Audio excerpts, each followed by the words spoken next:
এখনই আপনারা যদি বিএনপির যে কার্যক্রম, বিএনপি যে মানুষের থেকে জনবিচ্ছিন্ন হচ্ছে, যে কারণে আপনারা যদি সেই নতুন দল এখন আপনারা সংসদে পা রাখেনি, আপনারা জানেন যে কয়টা সিট পাবেন, কিন্তু সিট পাবেন কিনা তাও জানেন না। আপনারা যদি এখন থেকে আপনাদের দলের আদর্শ এই হয়, তাহলে আপনারা টিকতে পারবেন। যে কেউ খুব সমগ্র কোনো সমন্বয়ক, ল্যাম্বরগিনি কোনো সমন্বয়ক, আরো বড় দামি দামি গাড়ি চলছে, কিভাবে ইনকাম সোর্স কি এদের তৈরি, চারিপাশের দেয়াল, সেই বাসা হয়ে গেছে এখন 5 আগস্টের পরে 4তলা বিল্ডিং ফাউন্ডেশন করেছে, 1তলা বিল্ডিং এর কাজ সম্পন্ন হয়েছে। তাহলে একজন সমন্বয় তার কি ইনকাম সোর্স রয়েছে যে 5 আগস্টের পরে 1 বছর না যেতে যেতে তার আঙুল ফুলে কলা গাছ হয়েছে? কি এটা কি দুর্নীতি, সীমাহীন দুর্নীতি। শুধুমাত্র এই সমন্বয়ক না, এই কয়েকদিন আগে কিন্তু চট্টগ্রামের একজন সমন্বয়কের বিরুদ্ধে চাঁদাবাজির একটা রিপোর্ট দেখা গিয়েছে, এবং কয়েকদিন আগেও দেখলাম খুলনাতে এবং বরিশালেও দুজন সমন্বয়ক তারা চাঁদাবাজির সাথে যুক্ত রয়েছে, এবং তারা বেশ কয়েক লক্ষ টাকা হাতিয়ে নিয়েছে। এবং আমরা একটা রিপোর্ট করেছি প্রায় 12 থেকে 13 জন সমন্বয়ক, তাদের বাসা ছিল জরাজীর্ণ শীর্ণ জীর্ণ বাসা ছিল, তারা এখন বিল্ডিং এর মালিক, এবং কেউ কেউ এর মধ্যে কয়েকটি গাড়িরও মালিক হয়েছে। এটা প্রমাণিত সত্য। আপনি বলবেন যে কি প্রমাণ আছে আপনার কাছে? অবশ্যই আমাদের কাছে প্রমাণিত রয়েছে, এবং আমার যেটা বলার বাহুল্য সেটা হচ্ছে এনসিপি জাতীয় নাগরিক party, national citizen party. NCP যারা গঠিত হয়েছে, এনসিপির মূল ইনকাম সোর্স কি, বিএনপির ইনকাম সোর্স কি, এবং রাজনৈতিক দলগুলোর ইনকাম সোর্স কি? আমরা আধুনিক গণতন্ত্রের মধ্যে যদি জানি এনসিপি অর্থাৎ যে কোনো রাজনৈতিক দলের ইনকাম সোর্স আসলে হয় না। ইনকাম সোর্স একটা রাজনৈতিক প্রতিষ্ঠানে কখনো ইনকাম সোর্স হতে পারে না। রাজনৈতিক প্রতিষ্ঠান, রাজনীতি হচ্ছে একটি দেশকে প্রলম্বিত করবে, একটি দেশকে পরিচালিত করবে, এবং রাজনৈতিক বিভিন্ন ধরনের সংস্থা থেকে প্রণোদনা বা খুশি হয়ে দান দক্ষিণা এমনি রাজনৈতিক দলগুলো টিকে থাকে।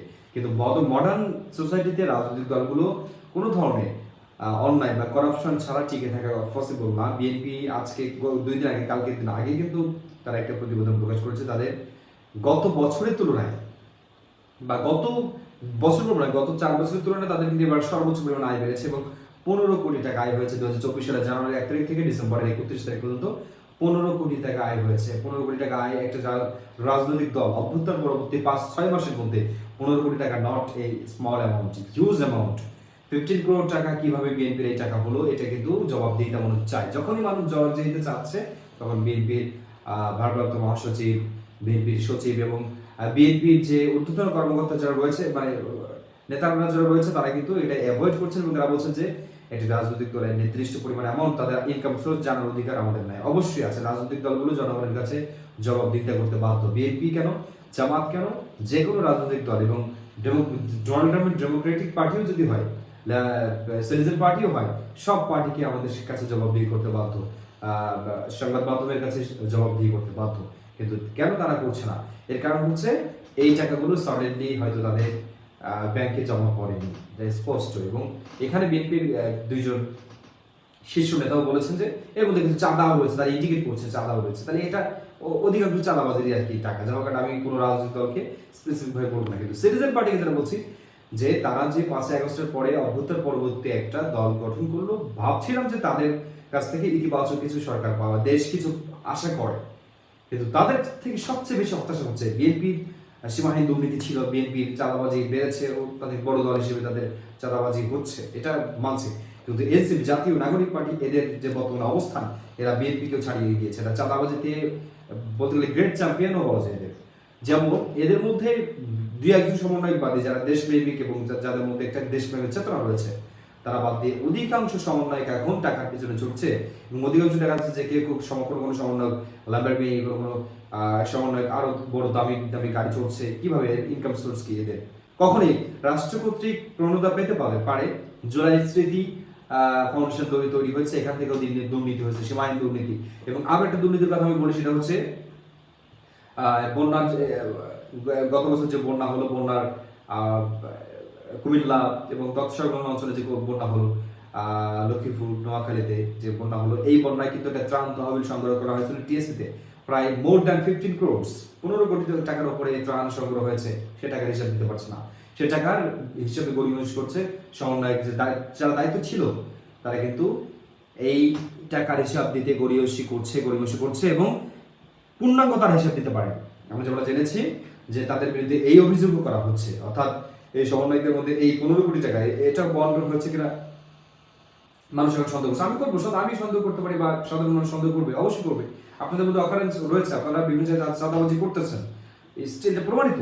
তাহলে আপনারা এখনই আপনারা যদি বিএনপির যে কার্যক্রম, বিএনপি যে মানুষের থেকে জনবিচ্ছিন্ন হচ্ছে, যে কারণে আপনারা যদি সেই নতুন দল এখন আপনারা সংসদে পা রাখেনি, আপনারা জানেন যে কয়টা সিট পাবেন, কিন্তু সিট পাবেন কিনা তাও জানেন না। আপনারা যদি এখন থেকে আপনাদের দলের আদর্শ এই হয়, তাহলে আপনারা টিকতে পারবেন। গণতান্ত্রিক রাষ্ট্রে জনগণ আর সে আগে জনগণ না, এখন মানুষ অনেক মডার্ন হয়েছে। এখন আপনি ভাবেন না যে মানুষের 2001 সালে পড়ে রয়েছে, মানুষ এখন মডার্ন হয়েছে অনেক। তো এই এখন আপনারা নতুন একটা দল হিসেবে আপনারা যেটা শুরু করেছেন, চাঁদাবাজি টেন্ডারবাজি শুরু করেছেন অনেক জায়গায়। ইভেন আপনাদের মধ্যে আমি আরেকটা নোটিস যেটা করি, নাম্বার 3 একটা নোটিস আমি করবো, সেটা হচ্ছে বদলি বাণিজ্য। আমি প্রমাণ দিতে পারি এবং আমি নাম নিচ্ছি না, বেশ কয়েকজন সরকারি কর্মকর্তা যারা খুলনাতে চাকরি করতো, তারা তাদেরকে বদলি হয়ে তার চট্টগ্রাম বদলি হয়েছে, কিন্তু তাদের এলাকায় রাখার দরকার ছিল বা তারা ওখানে থাকার দরকার ছিল। তাদের কাছ থেকে ওই বদলি বাণিজ্য মানে বদলি যেন না করে, সেজন্য প্রত্যেক সমন্বয়ে খুলনাতে 1 লক্ষ করে টাকা চেয়েছে। এটা কিন্তু আমি প্রমাণ দিতেও পারবো। তাহলে আপনারা এখনো ক্ষমতায় যাওয়ার মানে দূরের কথা, আপনারা এখন পার্লামেন্টে পা রাখেন নাই অ্যাজ এ রাজনৈতিক লিডার হিসেবে। আপনারা এই যদি আপনাদের কর্মকাণ্ড হয়, তাহলে আপনারা কিভাবে দল চালাবেন? এটা তো কোনো ইতিবাচক তো বলে নেতিবাচক। আপনাদের মধ্যে মানুষ মুখ ফিরিয়ে নিচ্ছে। বিএনপি জনবিচ্ছিন্ন হয়েছে কি জন্য? 5ই আগস্টের পরে আপনারা সেই একই কাজই করবেন, আপনারা সেই একই কাজ।